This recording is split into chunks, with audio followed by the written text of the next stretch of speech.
Hey everybody, it's me, comicKkrakkK. Sorry this video is a little late. I usually like to do the value stamp video Saturday, at least early Sunday or Sunday afternoon. I just haven't had a chance.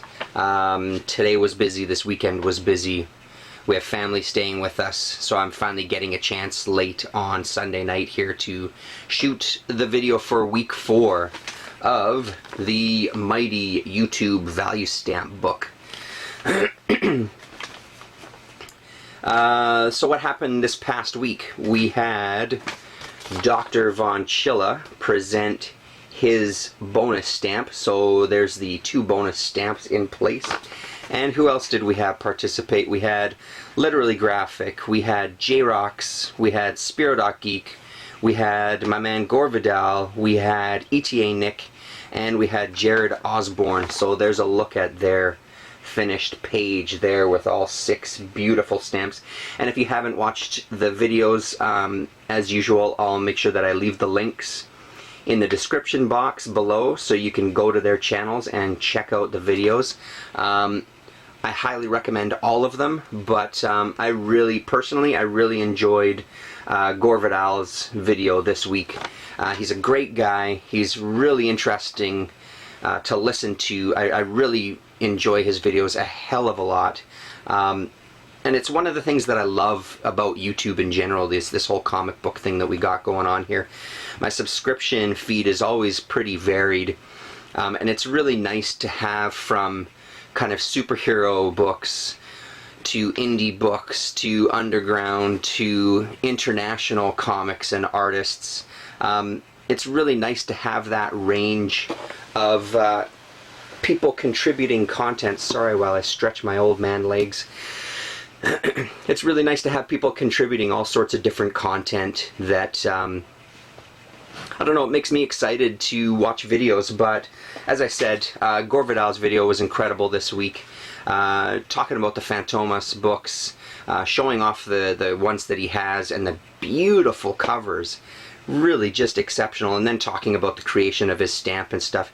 If you don't know Gore Vidal, if you don't know any of these people, I can't stress to you enough to just, part of this whole club was to not only have a nice art project for everybody to participate in, but hopefully the small amount of you out there that don't know of each other have a chance to get to know each other a little bit better. Maybe see some videos that you wouldn't normally see by people. Yeah, and I mean, I'm not going to get all mushy about it, but I do really appreciate everybody taking the time for this. It's been great just seeing everybody's art, and now that we're at the final week, just seeing those 3 weeks filled up is spectacular, just as I thought it would be. Everybody's styles are different from one another, but they all look incredible together. You know, it's really something else. We also saw, sorry, I didn't mean to leave this out, we also saw Tim Morant's video this week as well. I still haven't got the stamp from him, so that's why there's no image available yet. Tim, if you are watching, shoot me an email with a photo or a scan whenever you get the chance. I know that you've had a crazy, busy couple of weeks. There's no pressure. Whenever you get to it, shoot me over the picture and I'll add it to the Imgur site for everybody. Who do we have this week? We have Wednesday Serial, we have John DaCosta, we have Big Shot Comics, we have Solid 4, ST Bottom End, as Dr. Von Chilla calls him, and then we have me, comicKkrakkK, with a little something for adults only. So I'll pause while you shoo the children out of the room. Okay, are we alone? Okay, so in Jared Osborn's video, he was talking about when you ask artists to do self-portraits, they usually do the portrait of them after saving the orphans. So it's really kind of, you know, really heroic looking and in their best light, and you know, it's really like flattering for them. And I thought that was hilarious because the stamp that I drew for myself, the adults only version, there's going to be another version. I understand some people are maybe doing this with their kids, myself included. There will be a stamp that's family friendly and a stamp that you can maybe, I don't know, put in your sock drawer or something and pull out and look at every once in a while. I don't know, whatever you want to do with it, that's up to you. It's up to you. It's up to you. You don't have to tell me. It's up to you. I'm a big fan of Peter Bagge, and I've been a big fan of the Bradleys and Junior and Girly Girl and all the stuff that he's done throughout the years. His sense of humor is fantastic. His anger that's in some of the books is fantastic. His art is incredible. I really like his art style as well too. Buddy Bradley and that world were a huge influence on me growing up. Once I discovered Neat Stuff, and then discovered that Buddy was going to have his own title called Hate, where he moves to Seattle and just shits on the grunge scene and everything, like, it just all really resonated with me because it was all stuff that I was into at the time as well, and a world that I could relate to, and a character that I could sort of relate to as well. So, I mean, it was a no-brainer to make myself as a Peter Bagge character, so I asked permission, and special sexy lady friend said that this one is okay, so here we go. Here's the stamp. Soak it in, people. Soak it in. I'll just keep that right there for you. Let's move it around, make sure you're seeing the whole glorious image. My fat hairy ass there. There you go. So that's my contribution to our lovely, lovely stamp club. I'll scan that and I'll put that on the site eventually. So that's it. Final week. I said it, I think, before in the previous video. Come November, September, October, maybe end of September, beginning of October, I'll start thinking about volume 2. I'll post a video, I'll post a video where I call for submissions and see who's interested. I'd like to do a volume 2. I've had quite a bit of interest in a volume 2 from a lot of people. So we'll do a volume 2, but in the meantime, stick around for the final week of the Marvel Value Stamp book. I'll be right back, and we'll continue on with the second half of this video. Okay, so the rest of this video is basically a haul of sorts. I have gone to the flea market and a couple of other places and picked up some cheap comics and picked up some not so cheap comics, and I would like to share them with you now. So the rest of this is just a haul, so if you're not interested and you're just here for the stamps, carry on about your business, and I'll just continue from here for everybody else. There was so many cheap books today at the flea market. I'm going to be doing the convention that happens at the end of May if everything works out. I've booked my table, talked to the guy at Thirsty's, Wally is his name. So when I went today just to kind of hunt around because everybody was there, went and saw a couple of guys that I'd met at the convention and just kind of hung out. Actually, to be honest, I just kind of hung out with people and talked with comic flea market guys for a couple hours today, and in amongst that picked up some cheap books. They were all really nice. They all just automatically, without even haggling, I'd give them a pile and they'd just say, $1 a piece or whatever, you know what I mean? Like, they were really gracious and really nice to give me some good deals today, and I appreciate every single one of them. I'm really looking forward actually to doing the second convention. If it turns out half as good as the first one did, I'm not too worried about it. Again, just the expectation of making our money back will be spectacular. So he's booked a bigger room this time. It's in the same venue that it was last time, but it's a bigger room, so there will be more aisle space. When I had a look at the floor plan, he wasn't as full yet with vendors, so that's maybe a good sign as well. So we'll see how it goes. Yeah. So on to what I bought. It's just going to be a show and tell. PC Comics, PC Eclipse, Epic, all those kind of smaller companies. You know me, you know my videos. I collect them, and when they're like $1 or less a piece, it's impossible to say no, even when it is a funny animals book. I remember having this particular book when I was a kid, though, and I loved it then. I don't know what I'll think of it now, but because it's a PC title, I grabbed it. I have some Batman animated series. I've got some Batman Beyond, and I've got some Batman Gotham Adventures books, and this is one that I didn't have, the only one that I saw today, issue number 41. So that's pretty exciting. I'd like to get that whole run. I think that might be one of the next focuses, trying to collect all those Batman titles. Another one to add to my First Comics Warp series, that's number 11. And another one to add to my slowly growing Concrete series. This is part 1 of something called Fragile Creature, and it's a 4-part series. Only the one issue I saw today. But yeah, I've got a nice small stack of Concrete now that I can start reading and getting a feel for. Another one I pick up when I see it and when it's cheap. This is Timothy Truman's Scout, number 23 from Eclipse. And I found some dirt cheap John Sable books today. Number 52 with a shatter type cover to it almost. Number 45. And then these last two are my favorite covers out of this. Issue number 40. Love that cover. And then issue number 39, and I really love this cover. It's pretty fantastic. That's pretty great. There you go. So I've found some dirt cheap John Sable. Hopefully that sparks a big haul coming soon, I hope. I'm collecting the first 100 Defenders books.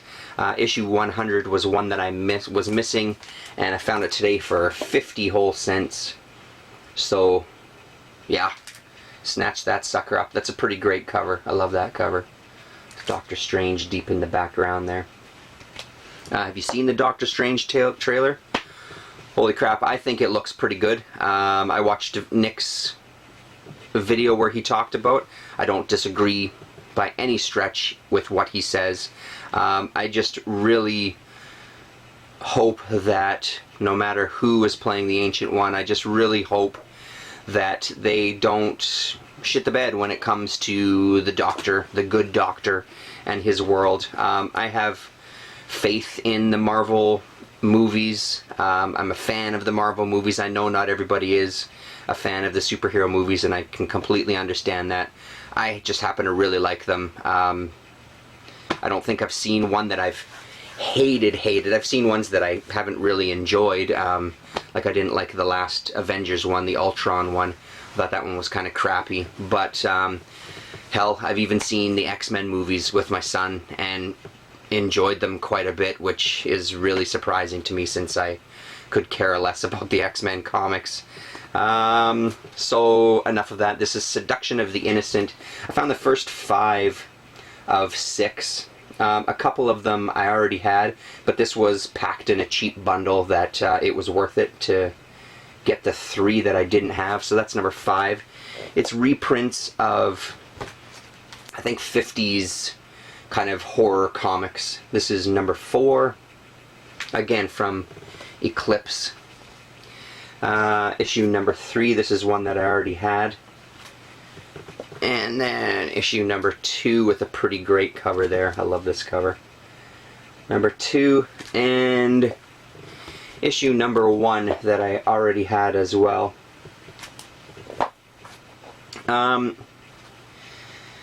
Doug Mensch and Paul Gulacy are a team that I have a couple of books from. What it was, SCI Spy, I think it was called, Sci Spy. I think that was the series that I really enjoyed. Whatever the case, these Gulacy covers are out of control.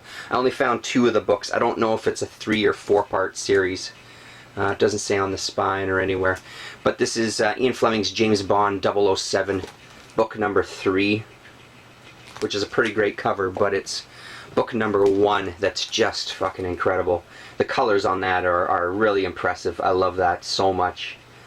Great, great cover. I had to flip through these today too, and the interiors are pretty fantastic as well. I'm not a huge James Bond fan. I do like the James Bond movies, but I'm not by any stretch an expert on them. But for Glacey's art, I'll pick them up. Unfortunately, I didn't find the whole mini-series. Johnny Zero has sent me, as you've seen, some packages of comics, and he's turned me on to the Helix imprint from DC Comics, which is more kind of science fiction oriented. They seem to be popping up a lot for me now that I know about them and have kind of zeroed in on keeping my eyes out for them. I only found the 1 issue from this 4-part miniseries.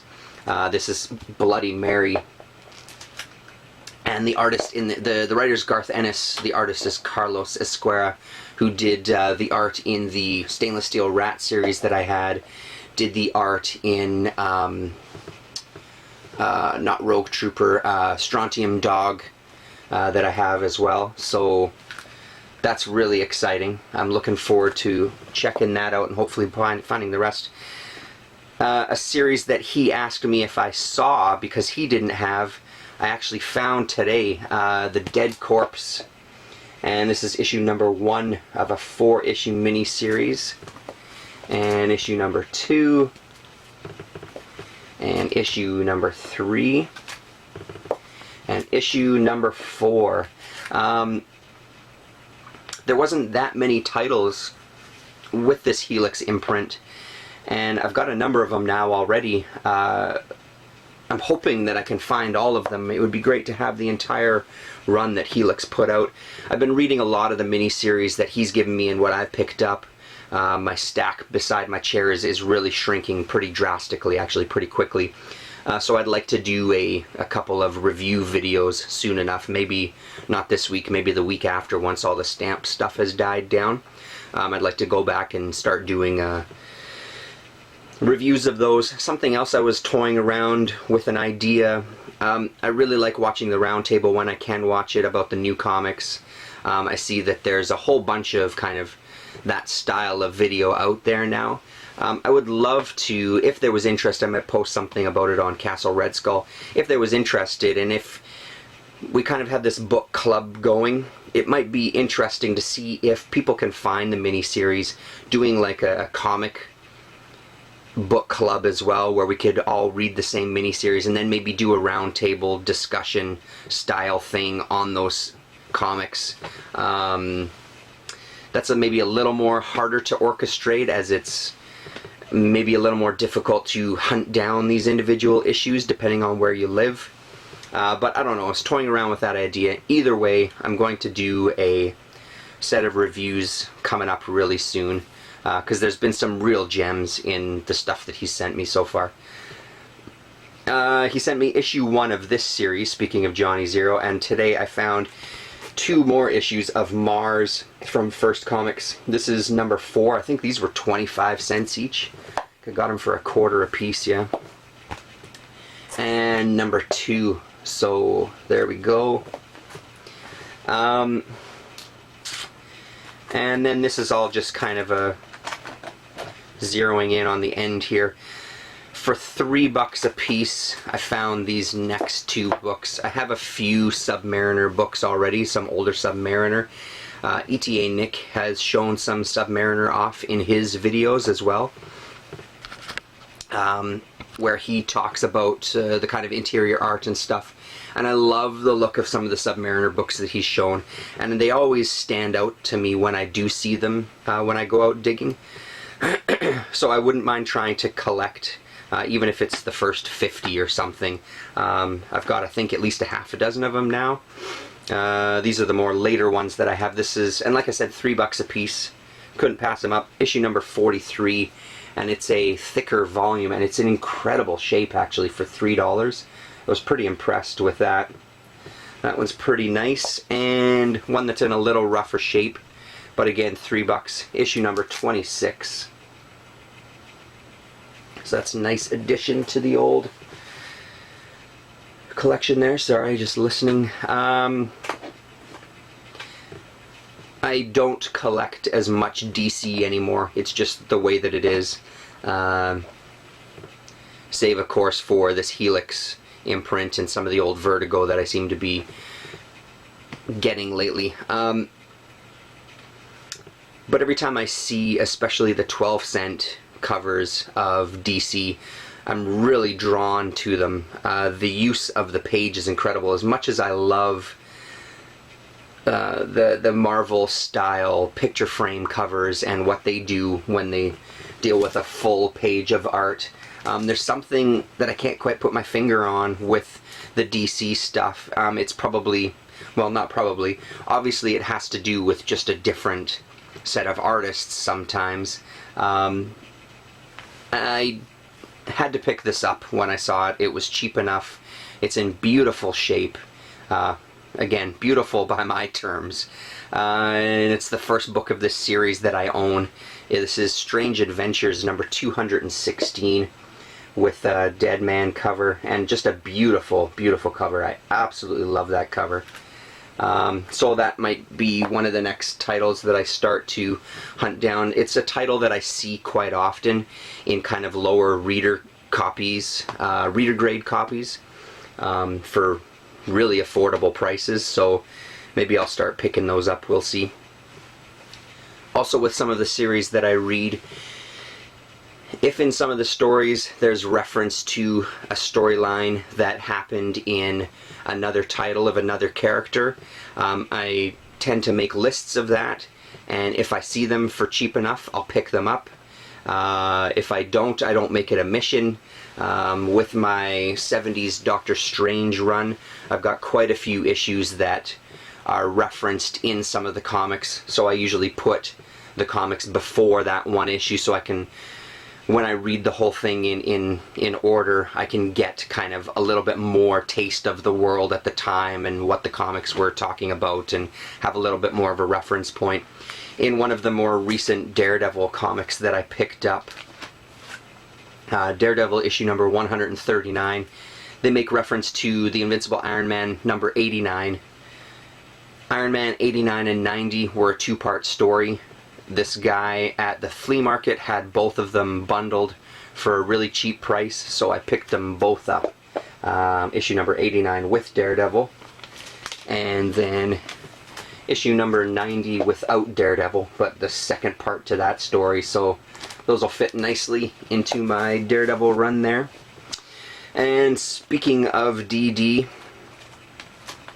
this is the meat of it here now, these last handful of issues. Some today and some from a couple of days ago.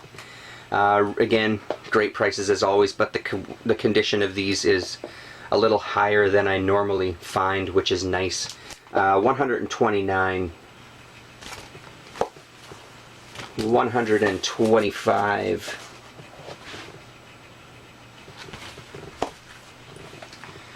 124, 123, 116, and last and certainly not least, the oldest Daredevil book I now own. I even went out and I bought myself 10 sleeves, 10 Mylar sleeves. I can buy them singly at Book Fair downtown, just to start packing my early Daredevils into Mylar, because I wanted to give it a try, see what I thought of it. This is Daredevil issue number 9, and it's in just, again, for me, for what I usually end up finding, it's in beautiful shape, and it was a really good price, and I absolutely love it. So I can't believe it. I have issue number 9 of Daredevil. I very tenderly had to read through it as just before I was bagging it, and it's just beautiful. There's Wally Wood inking in this, and I think from the little bit of reading that I did, I think he was also responsible for some of the penciling too. And was it Bob Powell, I think was the guy's name, who was also the penciler? Yeah, it's got that Wally Wood feel to it.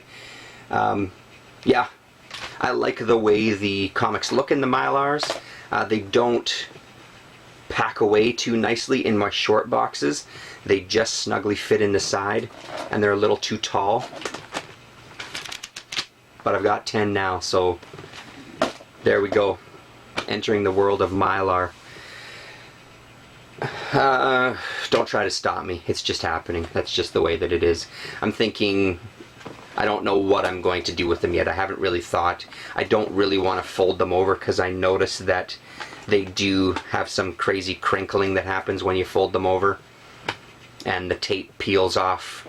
And I want to make them accessible, so I'd leave the flaps open because I still want to read these damn books. I don't want to seal them up in a vacuum pack and put them away in a safe or anything. I still want to read these fucking things. So yeah, we'll see. I'll stick with 10 for now.